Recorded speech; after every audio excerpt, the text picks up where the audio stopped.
Central theme বা subject ম্যাটারটা হচ্ছে the biography of Aisha radiyallahu ta'ala anha. Today we will discuss about the biography of Aisha radiyallahu ta'ala anha, inshallah. Aisha radiyallahu ta'ala anha হচ্ছেন এক মহিয়সী নারী, এক জান্নাতি নারী। উনি এমন একজন নারী ছিলেন যিনি নবীজির একমাত্র কুমারী স্ত্রী ছিলেন এবং ওনার আব্বার নাম ছিল আবু বকর রাদিয়াল্লাহু তাআলা আনহু এবং ওনার মায়ের নাম ছিল উম্মে বুম্মানা। উনি এমন একজন নারী ছিলেন, নবীজি দাগ কেটে বলেছিলেন চারজন নারীর নাম, তার ভিতরে একজন নারীর নাম ছিল আয়েশা রাদিয়াল্লাহু তাআলা আনহা।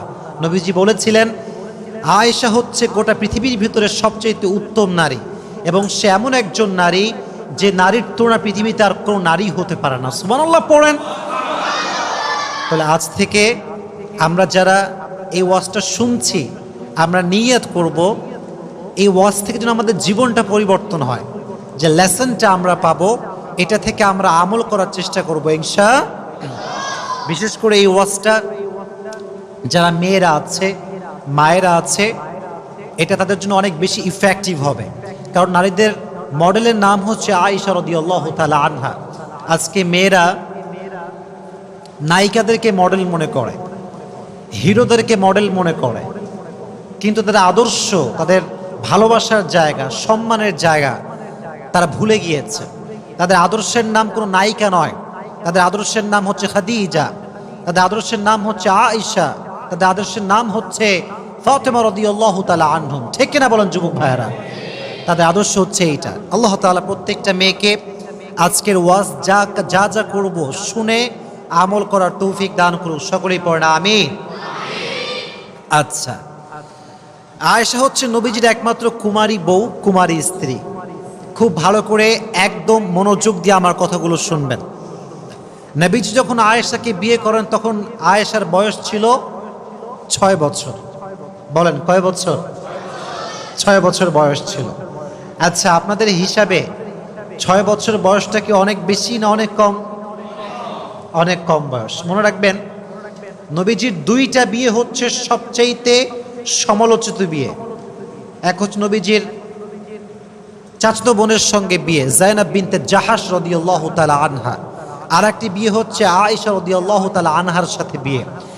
আয়েশাকে যখন নবীজি 6 বছর বয়সে বিয়ে করেছেন, এই কথা যখন নাস্তিকরা জানতে পেরেছে তখন নাস্তিকরা প্রশ্ন যে দেখ, মুহাম্মদ এতটা নারী লোভী ছিল যে মুহাম্মদ 6 বছরের মেয়েকে বিয়ে করেছে। নাউজুবিল্লাহ পড়লেন না? এটা ভারতের একজন নাস্তিক মন্তব্য করেছিল এবং এটা নিয়ে অনেক মাথা ব্যথা নাস্তিকদের ভেতরে আছে। আজকে আমরা জবাবও জানবো এবং নবীজি কেন আম্মা জানা আয়েশাকে 6 বছর বয়সে বিয়ে করেছেন এটাও আমরা হাদিস থেকে ব্যাখ্যা শুনে বাসায় ফিরে যাবো ইনশাআল্লাহ। নবীজি একদিন ঘুমিয়ে আছেন রাতের বেলা, গভীর অন্ধকার রাত। হঠাৎ করে নবী স্বপ্ন দেখলেন, দূর থেকে একজন নারী মাথায় লাল রেশমি রুমালের কাপড় দেওয়া, লাল একটা রুমাল দিয়ে তার মুখটা ঢাকা হেঁটে হেঁটে আসছে। দূর থেকে নবীজি দেখতে পাচ্ছেন সে আমার কাছে আসছে। যখন নবীজির কাছে আসছে, নবীজির পাশে একজন ফেরেশতা আছে, তার নাম হচ্ছে জিবরাইল। তার নাম কি যুবক ভাইয়েরা? পাশে আছেন নবীজির। তো নবীজি বলছেন, ইয়া জিবরাইল মান হিয়াল মারআ, এই মেয়েটা কে আমার দিকে আসছে এইভাবে লাল রেশমি রুমালের কাপড় দিয়ে তার মুখটা ঢাকা? আর আয়েশা রাদিয়াল্লাহু তাআলা আনহা ছিলেন সবচাইতে সুন্দরী গুণবতী নারী। সুবহানাল্লাহ পড়লেন না? নান্দনিকভাবে চিত্তাকর্ষক, অত্যন্ত প্রাণবন্ত, আনন্দময়, বিনোদনময় নারী ছিলেন আয়েশা রাদিয়াল্লাহু তাআলা আনহা। এক অসাধারণ মহিমান্বিত সহজ সরল সুন্দরী নারী ছিলেন আয়েশা রাদিয়াল্লাহু তাআলা আনহা। তো যখন কাছে এসেছে, নবীজি বলছে, জিবরাইল এটা কে? তো জিবরাইল বলছে, নবী হে, আপনি একটু খোলেন, ঘুমটা আপনি হঠাৎ। তো নবী যখন ঘুমটা হটিয়েছে তখন দেখছে এটা হচ্ছে সাধারণ কোনো নারী নয়, এটা হচ্ছে আবু বকর রাদিয়াল্লাহু তাআলা আনহুর একমাত্র মেয়ে আয়েশা রাদিয়াল্লাহু তাআলা আনহা। সুবহানাল্লাহ পড়া। তো নবীজি দেখার পরে অবাক হলেন, এত সুন্দরী মেয়ে, এত সুন্দরী নারী। তো নবীজি এবার বলছেন, আচ্ছা জিব্রাইল, এই মেয়েটা আমার কাছে কেন এসেছে বা আল্লাহ আমাকে কেন এই মেয়ের সঙ্গে সাক্ষাৎ করিয়েছে? তো জিব্রাইল বলছে, নবী হে, আল্লাহ চায় যে আপনি আবু বকরের মেয়ে আয়েশা রাদিয়াল্লাহু তাআলা আনহুকে নিজের স্ত্রী হিসেবে গ্রহণ করবেন। সুবহানাল্লাহ। নবীজি বললেন, তাই নাকি? এই কথা বলতে বলতে নবীজি ঘুম ভেঙে গেল। নবীজি ঘুম থেকে উঠে চিন্তিত হয়ে গেলেন, কি করা যায়, ব্যাপারটা আসলে কেমন হবে। কিন্তু নবীজি ভাবলেন, যেহেতু আদেশ করেছে আল্লাহ তাআলা, এখানে আমার কোনো অভিযোগ করার ওয়ে নাই, আমার কোনো নো বলার কোনো ওয়ে নাই। মনে রাখবেন, আরবে ভাইয়ের মেয়েকে বিয়ে করা অনেক বড় অপরাধ মনে করা হতো। মনে করেন, এই যে সাদা পাঞ্জাবিওয়ালা ভাই হচ্ছে আমার ভাই, মনে করেন আমার ভাই, তার একটা মেয়ে আছে, তার মেয়েকে বিয়ে করা তৎকালীন সময়ে এটা বড় একটা ক্রাইম ছিল, অপরাধ ছিল, সিন ছিল। এটাকে মানুষ গুনাহ মনে করতো, অন্যায় মনে করত। তো এখন নবীজি ভাবছেন, আবু বকর তো আমার ভাইয়ের মতো, আমি যদি তার মেয়েকে বিয়ে করার প্রস্তাব দিই তাহলে আরব বিশ্বে একটা হৈ হুল্লো লেগে যাবে, মারামারি লেগে যাবে যে মুহাম্মদ তার ভাইয়ের মেয়েকে বিয়ে করেছে, কতটা বাজে কাজ সে করেছে। নবীজি চিন্তায় পড়ে গেলেন। তবু নবীজি ভাবলেন, যেহেতু আদেশটা করেছে একজন, আকাশের মালিক, জমিনের মালিক, গোটা বিশ্বের মালিক, আওয়াজ দিয়ে বলেন, তিনি কে? আল্লাহ আদেশ করেছেন, কি করা যায়? এবার তিনি আবু বকরের কাছে প্রস্তাব পাঠালেন যে আমি তোমার মেয়েকে বিয়ে করতে চাই, এই বিষয়ে তোমার মতামতটা কি? উনি তো চিন্তায় পড়ে গেলেন, কারণ নবীজি তো আমার ভাই, আর ভাইয়ের মেয়েকে বিয়ে করার তৎকালীন সময় ভালো কাজ ছিল না খারাপ কাজ ছিল? তোমরা কথা বলো যুবক ভাইরা, ভালো কাজ ছিল না খারাপ কাজ ছিল? তো তিনি টেনশন করলেন যে কেমন করে বিয়ে দেওয়া যায়। শেষমেশ ভাবলেন যে প্রস্তাবটা কার পক্ষ থেকে আসছে, এটা কোনো সাধারণ নারী নয়, আর যে প্রস্তাব দিয়েছে সে তো কোনো সাধারণ যুবক নয়, তিনি তো গোটা পৃথিবীর দোজাহানের সর্দার নবী মুহাম্মদুর রাসূলুল্লাহ সাল্লাল্লাহু আলাইহি ওয়াসাল্লাম। এবার আবু বকর বলল, যাও নবীকে বলো যে আমি এই বিয়েতে রাজি হয়ে গিয়েছি, আমার কোনো আপত্তি নেই। এবার শুরু হয়ে গেল আরব বিশ্বে মারামারি। কি মারামারি? যে ভাইয়ের মেয়েকে বিয়ে করবে মুহাম্মদ, এটা কেমন কথা হলো? কিন্তু নবীজি কারো কথায় কান দেন নাই। সবার এগেইনস্টে গিয়ে উনি ভাইয়ের মেয়েকে বিয়ে করে প্রমাণ করেছেন ভাইয়ের মেয়েকে বিয়ে করা কোনো খারাপ কাজ নয়, বরং ভাইয়ের মেয়েকে যে বিয়ে করবে এটা সে সুন্নতি কাজের শামিল হয়ে যাবে। সুবহানাল্লাহ পড়ে বিয়েটা হয়ে গেল। তাহলে এবার নাস্তিকরা যে বলে, এই যুবক ভাইরা, এটা কিন্তু মনোযোগ দিয়ে শুনতে হবে। তোমরা আমার লেকচার শুনতে আসছো, আমি অধমের কথা শুধু শুনলেই হবে না, এটার যে লেসন আছে, এটার যে গভীরতা আছে, এটা বুঝতে হবে। নাস্তিকরা বলে নবীজি আয়েশাকে বাল্য বিবাহ করেছেন এমন অবস্থায় যখন আয়েশার বয়স খুবই কম ছিল। তাহলে প্রশ্ন উঠতে পারে, নবীজি কেন এই কাজটা করলেন? এটারও উত্তর জানার দরকারটা যুবক ভাইরা জোরে সোরে বলো, আছে না নাই? উত্তরটা জানতে হবে। জবাব হচ্ছে তিনটা। কয়টা জবাব বলেন? কথা বলেন, কয়টা জবাব? এক, নবীজি আয়েশা রাদিয়াল্লাহু তাআলা আনহাকে 6 বছর বয়সে বিয়ে করেছেন। এর কারণটা হচ্ছে নারী লোভী ছিলেন তা কিন্তু নয়, the matter is not like that, বরং স্বপ্নের মাধ্যমে জিব্রাইলকে দিয়ে আয়েশাকে বিয়ে করতে হবে, এটার ওহী পাঠিয়েছে একজন। আওয়াজ দিয়ে বলে, তিনি কে? মাশাআল্লাহ, আল্লাহ ওহী পাঠিয়েছেন। 1 নাম্বার কারণ, আল্লাহ যেখানে আদেশ করেছেন সেখানে প্রকৃত পক্ষের মুসলমান ঘরের সন্তানের কোনো অভিযোগ কি আর থাকতে পারে? পারে না। 1 নাম্বার কারণ। 2 নাম্বার, আবু বকর রাদিয়াল্লাহু তাআলা আনহু ছিলেন দ্বীনের একজন সৈনিক, নির্ভীক সৈনিক, নির্ভীক। তিনি নবীজির জন্য কাজ করতেন, দ্বীনের একজন মুজাহিদ ছিলেন তিনি। তো প্রিয় ভাই, যখন কারোর সঙ্গে আত্মীয়তার বন্ধন হয়ে যায়, সম্পর্ক কি আগের মতো থাকে না আরো বেশি মজবুত হয়ে যায়? এটা কি কম থাকে না আরো শক্ত হয়ে যায়? শক্ত হয়ে যায়। তো নবীজি আবু বকরের মেয়েকে বিয়ে করে একটা কাজ সবচেয়ে ভালো কাজ করেছেন। দ্বীনের ক্ষেত্রে যেহেতু একসঙ্গে কাজ করতে হবে, আবু বকর রাদিয়াল্লাহু তাআলা আনহুর মেয়ে আয়েশাকে বিয়ে করে নবী যতটা ক্লোজ ছিলেন, বিয়ে করে তার চাইতে আরো বেশি ক্লোজ হয়ে গিয়েছে, দিনের উপকারিতা আরো বেশি বেড়ে গিয়েছে। সুবহানাল্লাহ পড়ে। 2 নাম্বার কারণ। 3 নাম্বার হচ্ছে আয়েশার বয়স ছিল খুবই কম রাদিয়াল্লাহু তাআলা আনহা, বয়স অত্যন্ত কম ছিল। ফলে দেখবেন, আচ্ছা বলেন তো প্রিয় ভাইয়ারা, বয়স যার কম তার আদর তার ভালোবাসা কম না বেশি? আপনারা মানে কথা বোঝেন নাই। যার বয়স কম, যেমন বাসার ভেতরে আপনার একটা ছোট ভাই আছে, বাসার ভেতরে আপনার ছোট্ট একটা বোন আছে, বলেন তো বাসায় সবচেয়ে আদর মানুষ বড়কে করে না ছোটকে করে? ছোটকে করে। তাহলে আয়েশা রাদিয়াল্লাহু তাআলা আনহা ছিলেন সবচেয়ে ছোট মানুষ। বিধায় অনেক সাহাবা একরাম ইসলাম সম্পর্কে অনেক প্রশ্ন থাকলেও করতে পারতেন না, কারণ সবাই বড়, ভয় পেতেন কেমনে প্রশ্ন করি। তো আয়েশা রাদিয়াল্লাহু তাআলা আনহা সবার সামনে ডিরেক্টলি গোটা ভরা মজলিসে যা প্রশ্ন মন চাইতো করতো, কারণ তিনি আদরের ছিলেন। বিধায় ইসলামের অনেক হুকুম আহকাম সম্পর্কে সাহাবা একরাম আয়েশাকে জিজ্ঞেস করতেন, আয়েশা একটু নবীকে বলো এটা কি হতে পারে। সুবহানাল্লাহ পড়তে পারলেন না? তাহলে আমরা কারণ পেলাম মোট কয়টা? বলেন, জোরে বলেন, কয়টা? এক হচ্ছে আল্লাহ আদেশ দিয়েছেন, 2 নাম্বার আত্মীয়তার সম্পর্ক শক্ত করবার জন্য, 3 নাম্বার ইসলামের জ্ঞানকে আরো বেশি প্রচার করবার জন্য। এজন্য যারা মুসলমান ঘরের সন্তান তারা কখনো নবীজির বিবাহ নিয়ে কোনো প্রকার কোনো আপত্তি করতে পারবে? আল্লাহ আমাদের সবাইকে এটা বোঝার তৌফিক দান করুক। সকলেই মন খুলে পড়া আমিন। এবার দ্বিতীয় বিষয়, এটা ছিল ফার্স্ট চ্যাপ্টার বলতে, এবং এই চ্যাপ্টারটা অনেক বেশি দামি। আচ্ছা, আপনাদের বাড়িতে বউ নাই কার কার হাত তোলে? লজ্জা পাচ্ছে নাকি? বউ নাই সবার? কার কার বউ আছে তারা বাদ দিয়ে, যাদের বউ নাই তারা হাত তোলেন। কারোই বউ নাই? আচ্ছা হাত নামান। আল্লাহ যাদের আমাদের বউটো কেউ নাই তাদের সবাইকে দিনদার নেককার বউ দিয়ে দাও। সকলে পড়া আমিন। যারা আমিন, এ যারা আমিন কানারা কেউ বউ পাবে না। জোরে সোরে পড়া আমিন। নেককার দিনদার বউ চাইবো একজনের কাছে, তিনি কে? দেখুন, পৃথিবীতে অনেক কিছু মানুষ না চাইতে পেয়ে যায়, বাট 2টি জিনিস আল্লাহর কাছে চাইতে হয়। 1 নেক স্ত্রী, 2 হচ্ছে নেক সন্তান। রব্বি হাবলি মিনাস সলিহিন।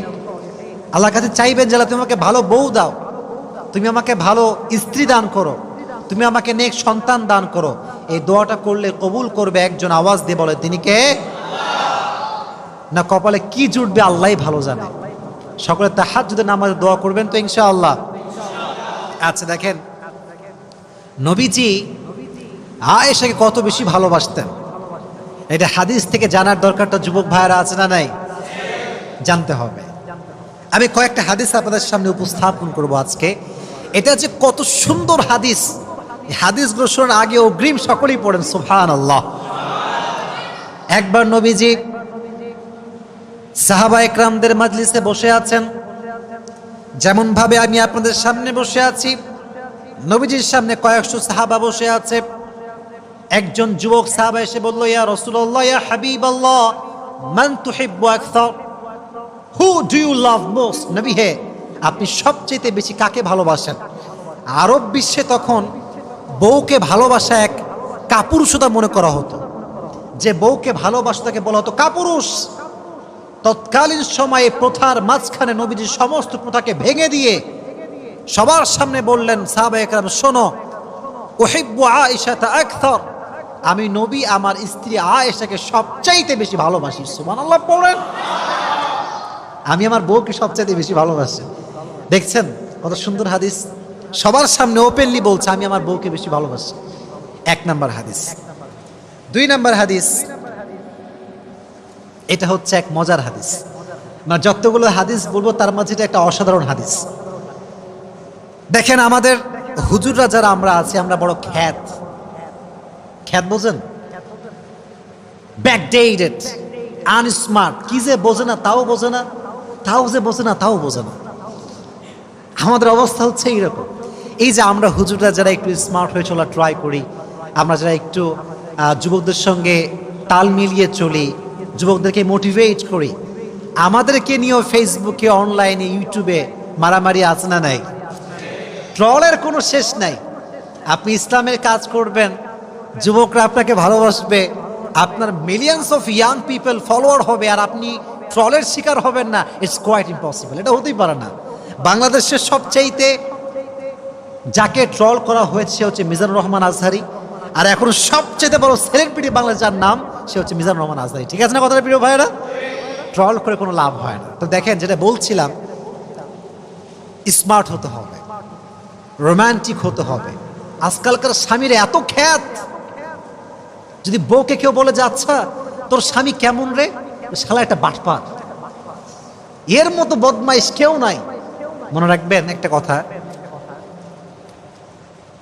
যে পুরুষ তার স্ত্রীর কাছে ভালো সে আল্লাহর কাছে ভালো, যে পুরুষ তার স্ত্রীর কাছে ভালো সে তার নবীজির খাঁটি উম্মত হয়ে যাবে। সুবহানাল্লাহ পড়ে। এবার হাদিসটা শোনেন, নবীজি কতটা রোমান্টিক ছিলেন, কতটা সুন্দর ব্যবহার তার ছিল। একবার যুদ্ধ করে নবীজি ফিরে আসছিলেন বাসার দিকে, সমস্ত সাহাবা একরাম নবীর সঙ্গে আছেন। তো হঠাৎ করে নবীজি বললেন, এই তোমরা সবাই যাও, সামনে আগাও, আমি আর আয়েশা সবার পেছনে আসব। যখন সব সাহাবা দূরে চলে গিয়েছে, একদম দূরে, তখন আয়েশাকে বলছে, নবীজি বলছেন, আয়েশা চলো আমরা একটা দৌড় প্রতিযোগিতা করি। ওই যে সামনে একটা পিলার দেখছো না, বিশাল বড় লম্বা পিলার, তুমিও দৌড়াবা আমিও দৌড়াবো, দেখবো যে কে আগে যেতে পারে। সুবহানাল্লাহ পড়েন। নবীজি দৌড়ের প্রতিযোগিতা করছেন, আর আজকে যদি হুজুরের বউ হুজুরে বলে চলো একটু ঘুরে আসি, হ্যাঁ বেয়াদব, ফেতনার যুগ, কিসের ঘোরাঘুরি, বস চুপ করে বাড়ির মধ্যে বসে থাক। এরকম আমরা খ্যাত, আমরা রোমান্টিকনেস বুঝি না। তো নবীজি বলেন চলো দৌড়াই। এবার নবীজি দৌড়াতে শুরু করলেন। আয়েশা রাদিয়াল্লাহু তাআলা আনহা নবীজির সঙ্গে দৌড়াতে শুরু করলেন। দুজন দৌড়াচ্ছে, কিন্তু আয়েশা রাদিয়াল্লাহু তাআলা আনহা একটু স্লিম ছিলেন, পাতলা, আর নবীজি একটু বেশি, আয়েশার থেকে একটু বডি বেশি ছিল। মনে রাখবেন, যখন মানুষ দৌড়ায় যে চিকন বেশি সে আগে যায়, আর যে একটু মোটা সে পেছনে থাকে। তো হাদিসে এসেছে আয়েশা রাদিয়াল্লাহু তাআলা আনহা নবীজির চাইতে আরো সামনে এগিয়ে গেলেন। নবীজি আসার আগেই আয়েশা রাদিয়াল্লাহু তাআলা আনহা ওই খুঁটির কাছে পৌঁছে গেলেন। হাঁপাতে হাঁপাতে বললেন, নবী আপনি আমার সঙ্গে পারলেন না, আজকে আমি জিতে গেলাম, আজকে আপনি হেরে গিয়েছেন। সুবহানাল্লাহ পড়ে। রোমান্টিকনেস কাকে বলে? বউকে আদর যত্ন ভালোবাসা কাকে বলে? আবার আর একটা হাদিসে আসছে, এইটা হওয়ার পরে আরো অনেক দিন পরে নবীজি আবার যুদ্ধ থেকে বাসায় ফিরছেন। এবার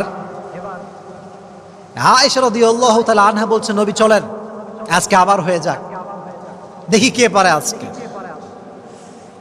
আগের বার কে জিতেছিল? আবার বলেন, আগের বার কে জিতেছিল? তো নবীজি বলছে, আহা আগের বার হারছি, আবার যদি আজকে হারি মান সম্মান থাকবে না। তো নবীজি বলছেন, ঠিক আছে চলো আজকে আমরা আবার ট্রাই করি, লেটস গো, শুরু করো, চলো যাই। এবার দুইজন দৌড়াতে শুরু করছে, কিন্তু হাদিসে এসেছে এবার আয়েশা রাদিয়াল্লাহু তাআলা আনহা আগের বারের চাইতে এবার একটু স্থূল হয়ে গিয়েছেন, একটু মোটা হয়ে গিয়েছে। তো যখন দৌড়াতে শুরু করেছে, নবীজি আয়েশার চাইতে একটু সামনে এগিয়ে গিয়েছে, আর দৌড়ে গিয়ে ওই খুঁটিকে ছুঁয়ে বলছে, আয়েশা হাদিহি বিতিলকা, আগেরবার তুমি আমারে হারাইছো, আজ আমি তোমারে হারাই দিলাম। সুবহানাল্লাহ পড়ে। তাহলে এই যে খুনসুটি ভালোবাসা, এটা স্বামী স্ত্রীর মাঝে রাখার দরকারটা যুবক ভাইয়েরা আছে না নাই? এজন্য এই হাদিস থেকে আমি এটাই বোঝাতে চাচ্ছি যে স্বামী যদি স্ত্রীকে ভালোবাসে, স্ত্রী যদি স্বামীকে ভালোবাসে, আরশে আজিম থেকে খুশি হয়ে যায় একজন, জবান খুলে বলেন তিনি কে? এবারে তাকবীর দেন, লিল্লাহি তাকবীর, লিল্লাহি তাকবীর। তাহলে বোঝা গেল নবীজি আয়েশাকে খুব কম ভালোবাসতেন, খুব কম ভালোবাসতেন। তো তোমাদের যখন বউটো হবে তোমরা খ্যাত হবা না রোমান্টিক হবা? লজ্জা পায়, দেখছেন এখনই লজ্জা পায়। বলেন খ্যাত হবেন না রোমান্টিক হবেন? নবীজি কি আনরোমান্টিক ছিলেন না রোমান্টিক ছিলেন? আল্লাহ আমাদের সবাইকে নবীজির মতো স্বামী হওয়ার তৌফিক দান করুক, সকলেই পড়া আমিন। এবার আর একটা মজার হাদিস শোনা। আচ্ছা বলেন তো, আফ্রিকার মানুষ দেখতে অনেক ফর্সা হয় তাই না ভাই? তারা হয় নিগ্রো, অনেক কালো হয়। এটা আল্লাহর সৃষ্টি, এখানে হাসার কোনো কারণ নেই। তারা হচ্ছে নিগ্রো জাতি, অনেক কালো হয়। তো আরবে মাঝে মাঝে ইথিওপিয়ার লোকেরা আসতো, কালো দেখতে। তার বিভিন্ন খেলা দেখাতো, খেলা যেটাকে আমরা বলি সার্কাস। আমরা বলি কি? তৎকালীন সময়ের সার্কাস ছিল তরবারি দিয়ে খেলা। কি দিয়ে খেলা? তরবারি দিয়ে। তো হাদিসে এসেছে একবার তরবারি দিয়ে হাবশিরা খেলছিল, ইথিওপিয়ার লোকেরা খেলছিল। এটা হচ্ছে ঘর, এটা হচ্ছে জানালা। এটা কি ভাই? জানালা। তো মাঠে খেলছে। ইথিওপিয়ার লোকেরা কোথায় খেলছে? মাঠে। তো তরবারি যখন আমরা বাড়ি মারি একটা আরেকটার সঙ্গে, একটা আওয়াজ আছে না নাই? তো আওয়াজ শুনে আয়েশা বলছে, নবী হে, আমি একটু দেখতে চাই, আমার বড্ড মন চাচ্ছে, চলো না, নিয়ে যান আমাকে, চলেন একটু ঘুরে আসি। তো নবীজি কত ভালোবাসা, দেখেন কত সুন্দর হাদিস। নবীজি বলছে, ঠিক আছে, যদি তুমি পর্দা উঠায় দাও বা জানালা খুলে দাও, তবে তোমাকে মাঠ থেকে মানুষ দেখতে পারে। আর স্ত্রীকে কেউ দেখবে, এটা কোনো স্বামী কি সহ্য করতে পারে? বাংলাদেশে পারে? বাংলাদেশে সবই সম্ভব। আজকাল দেখবেন বাংলাদেশে স্বামী স্ত্রী মাশাআল্লাহ ব্লগ চলতেছে ধুমাইয়া, বউরে দেখাচ্ছে আরামে। মানে বউটা হচ্ছে তার ইনকামের সোর্স। বউয়ের রূপ দেখাবে, টাকা আসবে। নাউজুবিল্লাহ পড়লেন না আপনারা? তোমাদেরকে সবাইকে বলছে, যুবক ভাইরা শোনো, জীবনে হালালভাবে এত টাকা কামাবা যেন স্ত্রীকে দেখিয়ে টাকা পয়সা ইনকাম করতে না হয়। ঠিক না বলো যুবক ভাইয়ারা? এত টাকা কামাতে হবে তোমাকে, খালি বউরে দেখায় ব্লগ করে বেড়াচ্ছে। এটা বড় মারাত্মক ফিতনা। এটা আমার বউ, আমি দেখব, পৃথিবীর কেউ আমার বউকে দেখার অধিকার রাখে? এবার দেখেন আমার দিকে তাকান, হাদিসটা প্র্যাকটিক্যালি বোঝাচ্ছি। প্র্যাকটিক্যালি এটা হচ্ছে জানালা, এটা হচ্ছে মাঠ। তো নবীজি যেটা করলেন, জানালার কাছে এসে নবীজি দাঁড়ালেন। নবী ছিলেন আয়েশার সাথে একটু লম্বা, আয়েশা নবীর সাথে একটু ছোট ছিল। যখন নবীজি দাঁড়াইছেন, পায়ের যে গোড়ালি আছে এইটা উঠাই দিয়েছেন, ফলে লম্বা একটু কম হবে না বেশি হবে? লম্বা কম হবে না বেশি হবে? নবীজি পায়ের উপরে ভর করে লম্বা হয়ে দাঁড়াইছেন। খুব ভালো করে বুঝবেন হাদিসটার অর্থ কি। আর আয়েশা রাদিয়াল্লাহু তাআলা আনহা ঠিক নবীজির ঘাড়ের পেছনে মাথা দিয়েছেন, পুরো বডি নবীজির সামনে, শুধুমাত্র পিঠের এখান থেকে আয়েশার চোখ দেখা যাচ্ছে। চোখ দেখিয়ে আয়েশা দেখছে খেলা কেমন হচ্ছে। অনেকক্ষণ দেখেছে খেলা। নবীজি বলছেন, আয়েশা মন ভরছে নাকি আরো দেখবা? বলছে, নবী আমি আরো দেখব, আপনি আরো একটু দাঁড়ান। যতক্ষণ পর্যন্ত আয়েশার মন ভরে নাই, ততক্ষণ পর্যন্ত নবীজি পাটা এমন করে উঁচু করে দাঁড়িয়ে আয়েশার মনোরঞ্জন করেছে। সুবহানাল্লাহ পড়ে। ভালোবাসা কাকে বলে? হ্যাঁ, কত সুন্দর ভালোবাসা। আর একটা হাদিসে এসেছে, এইটা কি? এইটা কি ভাই? মাশাআল্লাহ। পানি খাবো, এটা একটা বাহানা ছিল। একটা হাদিসও আছে এখানে, দেখেন কত সুন্দর হাদিস।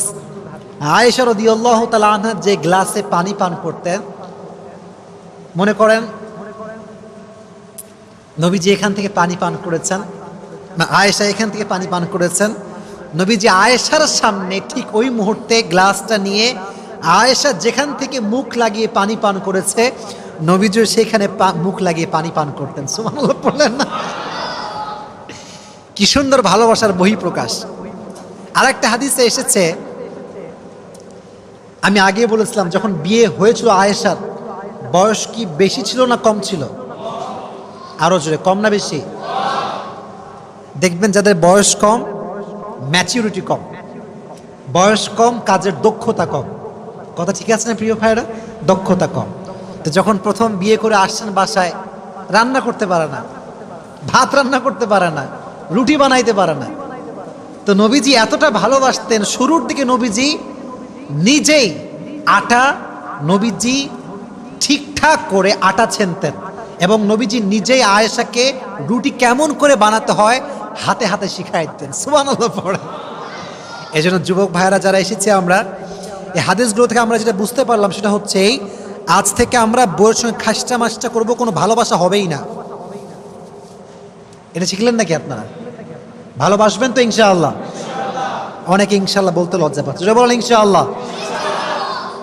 নবী যেমন আয়েশাকে ভালোবাসতেন, আল্লাহ আমাদের সবাইকে সেইভাবে স্ত্রীদেরকে ভালোবাসার তৌফিক দান করুন। সকলে মন খুলে পড়না আমিন, আরো জোরে সোরে পড়না আমিন। এবার আসেন এক ঘটনা। আয়েশার জীবন নিয়ে কথা বলতে গেলে একটি ঘটনা আপনাকে জানতে হবে। এটার নাম হচ্ছে ইফকের ঘটনা। এটার নাম কি? ইফক। বলেন কিসের ঘটনা? ইফকের ঘটনা। এটা আমরা একদম শেষের দিকে আছি। বিরক্ত হয়ে গেছেন নাকি আপনারা? তাহলে তাকবীর দেন, লিল্লাহি তাকবীর, লিল্লাহি তাকবীর। ইফক মানে হচ্ছে অপবাদ দেওয়া, অপবাদ। মাঝে মাঝে মিথ্যা অপবাদ আমাদের নামে আছে না নাই? মাঝে মাঝে নিজের নামে এমন কিছু শুনি যা আমি নিজেই জানি না। বন্ধু বান্ধবরা কয়, কিরে তুই নাকি 3টা প্রেম করিস? কি বেটা, আমি মেয়ে খুঁজে পাচ্ছি না বিয়ে করার জন্য, তুই 3টা প্রেম কই থেকে পাইলি? দেখবেন মাঝে মাঝে আমরা এমন কিছু শুনি যা আমরা নিজেরাই জানি না। তো অপবাদ, এটা হচ্ছে অপবাদের ঘটনা। হাদিসটা ভালো করে শুনবেন। একবার আয়েশা রাদিয়াল্লাহু তাআলা আনহা নবীজির সঙ্গে ফিরে আসছিলেন, ঘুরতে গিয়েছিলেন, ঘোরা থেকে ফিরে আসছিলেন। হঠাৎ করে প্রকৃতির ডাকে সাড়া দেওয়ার জন্য আয়েশা রাদিয়াল্লাহু তাআলা আনহা উট থেকে নামলেন। উট, এখন চলে বাস, এখন আছে কার, এখন আছে বাইক। তৎকালীন সময় ছিল 2টা জিনিস, এক হচ্ছে ঘোড়া আর একটা উট। তো উটের উপরে ছিল একটা হাউদাজ, এটা হচ্ছে আরবি শব্দটা, বাংলা হচ্ছে পালকি। এটা নাম কি? আগের যুগে বিয়ে হতো কিসে চড়ে? পালকিতে চড়ে। তো আয়েশা রাদিয়াল্লাহু তাআলা আনহা পালকিতে ছিলেন, প্রকৃতির ডাকে সাড়া দেওয়ার জন্য পালকি থেকে নেমেছেন। যখন নেমে গিয়েছেন, যখন ফিরে আসবেন তখন দেখছেন যে একটা গলায় লকেট ছিল, লকেটটা নাই। তিনি আবার গিয়েছেন লকেট খুঁজবার জন্য। লকেট খুঁজতে খুঁজতে এত দেরি হয়ে গিয়েছে যে পুরো কাফেলা আবার ফিরে চলে গিয়েছে। এখন বলবেন, হুজুর যারা উট টানছিল তারা তো অবশ্যই বুঝবে, কারণ একটা মানুষ উঠলে উঠের যে বোঝা এটা হালকা হয় না ভারী হয়। এর ব্যাখ্যা হচ্ছে এই যে আয়েশা অনেক চিকন ছিলেন, স্লিম ছিলেন, ফলে উঠে উঠলেও আহামরি বোঝা যেত না। তো সাহাবা একরাম মনে করেছে অবশ্যই উঠে গিয়েছে, তারা ফিরে আসছে। তো আয়েশা যখন ফিরে এসেছে দেখছে উট নাই, কাফেলা আর নেই। তখন তিনি ভাবলেন যে আমি এখানে অপেক্ষা করি, একটু পরে নবী করিম সাল্লাল্লাহু আলাইহি ওয়াসাল্লাম অবশ্যই একজন লোক পাঠাবেন আমাকে নেওয়ার জন্য। তো একটু পরে একজন লোক, যার নাম ছিল সফওয়ান ইবনে মুআত্তাল, সফওয়ান ইবনে মুআত্তাল, তিনি আসলেন। দেখলেন যে মরুভূমির মাঝখানে একজন মেয়ে কাপড় মুড়িতে শুয়ে আছেন।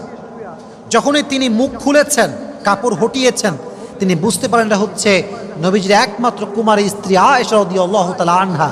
তিনি বলতে শুরু করলেন, ইন্না লিল্লাহ ইন্না লিল্লাহ ইন্না লিল্লাহ। এটা কি হয়ে গেল? মরুভূমির মাঝখানে আপনি শুয়ে আছেন, কোনো কথা বললেন না, চুপচাপ উটের পিঠে আয়েশা রাদিয়াল্লাহু তাআলা আনহা বসলেন। তিনি নিজে হাত দিয়ে ধরে ধরে ধরে তিনাকে ফিরিয়ে নিয়ে আসলেন। এদিকে মুনাফিকদের সর্দার আব্দুল্লাহ ইবনে উবাই ইবনে সালুল শুরু করে দিল অপবাদ, গোটা আরবে ছড়িয়ে দিল যে মুহাম্মদের স্ত্রী আয়েশা অমক ছেলের সাথে, তার নাম হলো সফওয়ান ইবনে মুআত্তাল, জেনা করে বাসায় ফিরে এসেছে। নাউজুবিল্লাহ পড়লেন না? অপবাদ। কত পুত পবিত্র নারীকে অপবাদ দিয়েছে, আমি চিন্তা করতে পারেন? এই হাদিসটা আমি জানতাম না, রিসেন্টলি আমি খুব ভালো করে পড়েছি হাদিসটা নিয়ে। তো কি হয় বলবো, হাদিসটা অনেক কষ্টের হাদিস এবং অনেক শিক্ষা আছে হাদিসে। কিন্তু যার ব্যাপারে এত বড় অপবাদ সে জানেই না, তার নাম হচ্ছে আয়েশা রাদিয়াল্লাহু তাআলা আনহা, জানেই না। এই রুমরটা ছড়াতে ছড়াতে পুরো আরবটা গুরুগম্ভীর হয়ে গেল, মারাত্মক একটা অবস্থা তৈরি হয়ে গেল। এমন একটা অবস্থা হয়ে গেল যা আয়েশার আত্মীয় স্বজনরাও এটা বিশ্বাস করতে শুরু করলো। নাউজুবিল্লাহ পড়লেন না? ইস, এই জন্য প্রিয় ভাইয়েরা একটা কথা মনে রাখবেন, রক্তের মানুষকে সবচেয়ে বেশি কষ্ট দেয়। পৃথিবীতে সবচেয়ে মানুষ প্রতারিত হয় রক্তের মানুষের দ্বারা। এজন্য আমি সবসময় বলি, পর মানুষের কষ্ট নিয়ে ভাবার সময় আমার কাছে নাই, কারণ আমার রক্তের মানুষ আমাকে যে পরিমাণ কষ্ট দিয়েছে তার কাছে পর মানুষের কষ্ট কোনো দাম আমার কাছে নাই। ঠিক কিনা যুবক ভাইয়েরা? মানুষ রক্তের মানুষের দ্বারা সবচেয়ে বেশি কষ্ট পায়। তো দেখেন, নবীজি এমন একটা অবস্থা তৈরি হয়ে গেল, নবীজি নিজে আয়েশার কাছে আসলেন, আয়েশা তুমি যদি ভুল কিছু করে থাকো তুমি তওবা করে নাও। এইটা শুনে আয়েশার মনটা ভেঙে চূর্ণ বিচূর্ণ হয়ে গেল। আহা, নবীজি আমাকে ভুল বুঝলেন, নবীজি আমাকে তওবা করতে বলছেন, আমি তো ভুলই করিনি, আমি তওবা কিসের জন্য করবো এখান থেকে? আয়েশা অসহায়। নবীজি বসে আছেন, আবু বকর বসে আছে। আব্বাজান একটু বলেন না নবীজিকে, আমি তো এই কাজ করি নাই। আম্মাজান একটু বোঝান না। বলছে আমরা কি বোঝাবো, আমাদের বলার কিছু নাই। তার মানে বোঝা গেল অপবাদ বড় মারাত্মক খারাপ জিনিস। তবে একটা কথা মাথায় রাখবেন, দুটি কথা মাথায় রাখবেন। যে বলেন কয়টা? এটা বড় মারাত্মক কথা। আগে তাকবীর দেন, লিল্লাহি তাকবীর। মাইন্ডসেট ফ্রেশ করে তাকবীর দেন, লিল্লাহি তাকবীর। এক নাম্বার কথা হচ্ছে, কখনো মানুষের কাছে নিজেকে আহামরি ব্যাখ্যা দিবেন না। মনে রাখবেন, যে আপনাকে ভালোবাসে তাকে ব্যাখ্যা দেওয়ার কোনো প্রয়োজন নাই, সে আপনার চোখ দেখলেই ব্যাখ্যা বুঝে যাবে। আর যে আপনাকে ভালোবাসে না তাকে আপনি ইতিহাস এবং রচনা গ্রন্থ লিখে ব্যাখ্যা দিলেও সে আপনাকে বুঝবে না, কারণ সে আপনাকে ভালোবাসে না। কথা ঠিক কিনা বলেন যুবক ভাইয়েরা? এক নাম্বার কথা। দুই নাম্বার কথা, যখন আপনাকে কেউ ছেড়ে চলে যাবে তাকে সুন্দরভাবে সালাম দিয়ে বিদায় দিবেন, আর বলবেন একটা কথা, তুমি যদি আমাকে পছন্দ না করো, তুমি যদি আমার সঙ্গে থাকতে না চাও, আমিও তোমার সঙ্গে থাকতে রাজি নই। এর কারণ, যে থাকতে চায় সে থাকার কারণ খুঁজে বের করে, আর যে যেতে চায় সে যাওয়ার জন্য হাজারটা কারণ খুঁজে বের করে। যে আমি সেদিকে একটা কথা শুনছিলাম, মারাত্মক কথা, जो मेरा नहीं मैं भी उसका नहीं, अगर आप मेरा होना नहीं चाहते तो मैं भी आपका होना नहीं चाहता। কথা ঠিক কিনা বলেন যুবক ভাইয়েরা? থাকতে চাইলে থাকো, না থাকতে চাইলে সালাম আলবিদা। কাউকে ধরে রাখবেন না। মনে রাখবেন, ব্যক্তিত্ববোধ যার আছে সে কখনো হাত ধরে কাউকে ধরে রাখে না, বরং সে বলে যে আমার, সে তো আমারই থাকবে, তাকে বোঝাবার কোনো প্রয়োজন হবে না। যুবক ভাইরা কথা বলেন ঠিক কিনা? তো আয়েশা বুঝে গেলেন যে ব্যাখ্যা করে কোনো লাভ নাই। আল্লাহ যদি আমাকে সঠিক জানে, দুনিয়ার কে কি ভাবলো আই ডোন্ট কেয়ার, দেখার সময় নেই। যেই ভরসা সেই কাজ, যেই ভরসা সেই কাজ। এবার আয়েশার চরিত্রকে পবিত্র করবার জন্য আল্লাহ তাআলা নিজেই কোরআনের আয়াতকে নাজিল করে দিলেন। সুবহানাল্লাহ পড়েন। আল্লাহ বললেন, ইন্নাল্লাযীনা জাউ বিল ইফকি উসবাতুম মিনকুম লা তাহসাবুহু শাররাল লাকুম। আল্লাহ বললেন, মুমিনরা শোনো, তোমাদের ভিতর থেকে একটা দল আয়েশার ব্যাপারে মিথ্যা অপবাদ নিয়ে আসছে। লা তাহসাবুহু শাররাল লাকুম, তোমরা এটাকে সব দিক থেকে খারাপ মনে করে ফেলো না। বাল হুয়া খায়রুল লাকুম, বরং এখানে একটা কল্যাণ আছে। কল্যাণটা কি? মিথ্যা অপবাদ দিয়েছে বিধায় তো আয়েশার ব্যাপারে আয়াত নাজিল করেছে একজন, তিনি কে? অপবাদ না দিলে আয়াত কি নাজিল হতো? কথা বোঝেন না? অপবাদ না দিলে আয়াত কি নাজিল হতো? ইন এ সেন্স এখানে একটা গুড সাইড আছে, পজিটিভ সাইড আছে, যে আল্লাহ নিজেই আয়াত নাজিল করেছেন। আল্লাহ বলছেন, শোনো, উসবাতুম মিনকুম, তোমাদের মাঝে একটা দল মিথ্যা অপবাদ নিয়ে এসেছে। লা তাহসাবুহু শাররাল লাকুম বাল হুয়া খায়রুল লাকুম, এটা সব দিক থেকে খারাপ নয়, এটা কিছু দিক থেকে ভালো আছে। লিকুল্লি ইমরিইম মিনহুম মাকতাসাবা মিনাল ইথম, যার যেই পরিমাণ গুনাহ করা দরকার ছিল সে সেই পরিমাণ করে ফেলেছে। ওয়াল্লাযী তাওয়াল্লা কিবরাহু মিনহুম লাহু আযাবুন আলীম, এবং যেই ব্যক্তি রুমরটাকে ছড়াতে সবচেয়ে বেশি কাজ করেছে তার জন্য কিয়ামতের কঠিন ময়দানে আযাবকে তৈরি করে রেখেছে। একজন আওয়াজ দিয়ে বলেন, তিনি কে?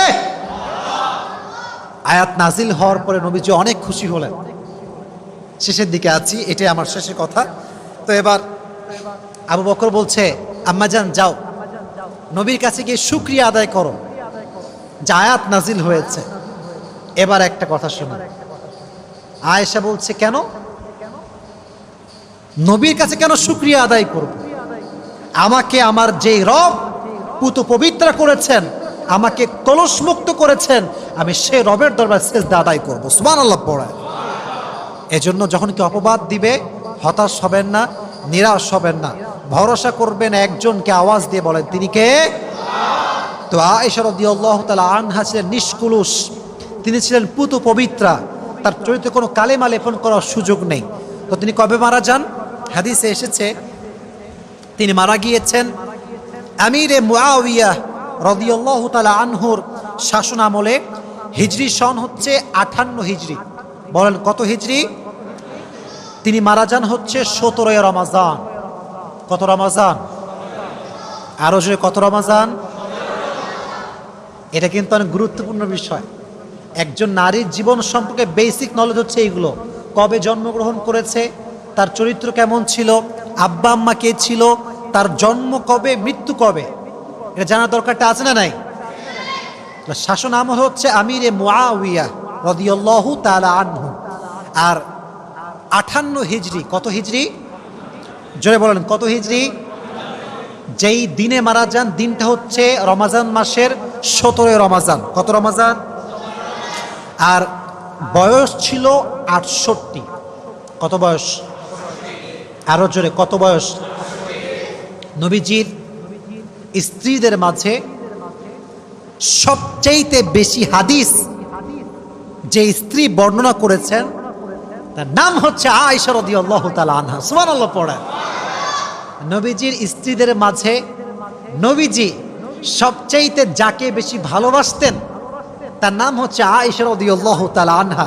নবীজি নিজেই একটা হাদিসে বলেছেন, দেখেন নবীজি হাদিসটা বলছি, খুব মনোযোগ দিয়ে শুনবেন। হাদিসটা হচ্ছে নবীজি বলছেন, হাদা কসমি ফিমা আমলিকু ওয়ালা তুআখিযনি ফিমা তামলিকু ওয়ালা আমলিকু। হ্যাঁ আমার রব, আমি আমার প্রত্যেকটা বউকে ভালোবেসেছি, সবার হক আমি আদায় করেছি, বাট আমি আমার একজন স্ত্রীকে সবচেয়ে বেশি ভালোবাসতাম, তার নাম হচ্ছে আয়েশা। দয়া করে মেহেরবানি করে তুমি এর উপরে আমাকে কিয়ামতের দিন পাকড়াও করবা না, কারণ আয়েশাকে আমি মন থেকেই প্রচন্ড ভালোবাসতাম। সুবহানাল্লাহ পড়ে।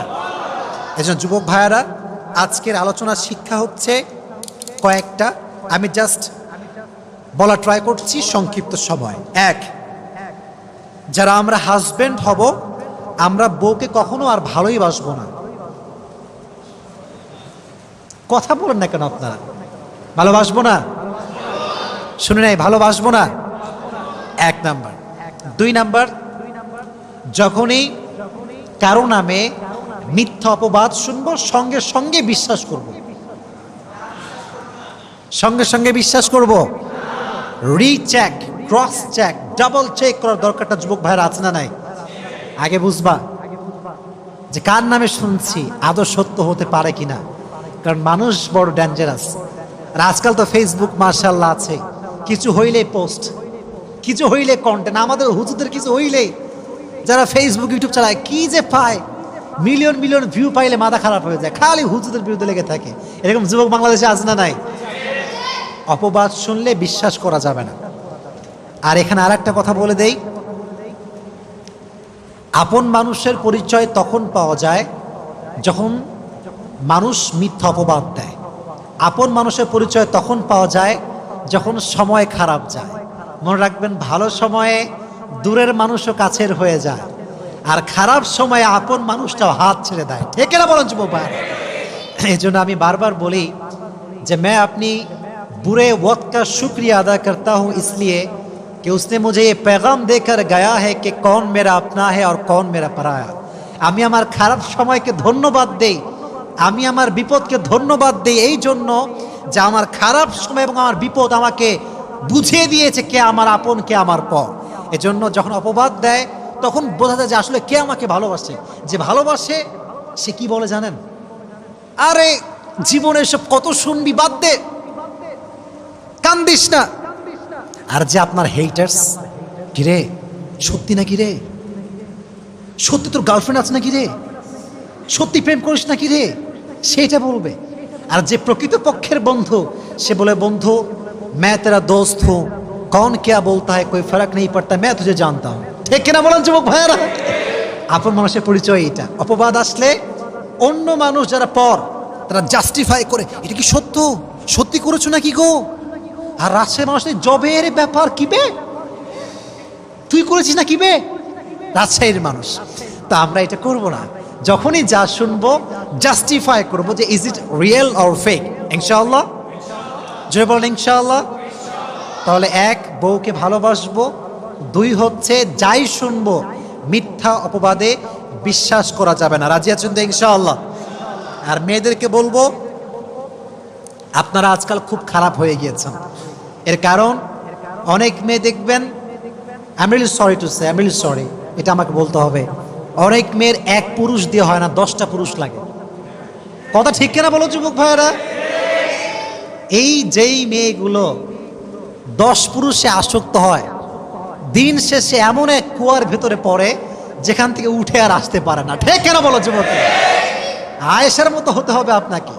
আয়েশা রাদিয়াল্লাহু তাআলা আনহা তার পুরো জীবনে তার নবীকে ভালোবেসেছেন, তার স্বামীকে ভালোবেসেছেন, পর পুরুষের দিকে কখনো চোখ তুলেও তাকায় নাই। সুবহানাল্লাহ পড়েন।